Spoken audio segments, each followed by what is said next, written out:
არ გეჩვენებათ, ეს ოჯახი სასაფლაოზე დგას. მათ სახლამდე მისასვლელი ერთადერთი გზა სწორედ სასაფლაოს გავლითაა. 4 თვის იოტირის, მასშია, ეს ქამუშაძეების ოჯახია.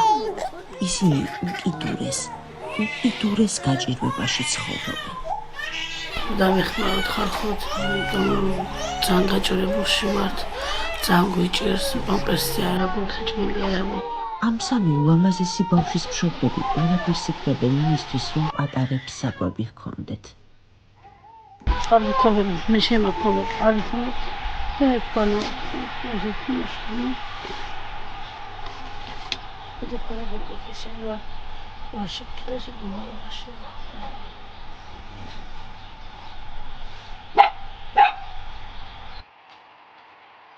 დავუდგეთ ქამუშაძეების ოჯახს გვერდით. დავეხმაროთ პატარა ანგელოზებს.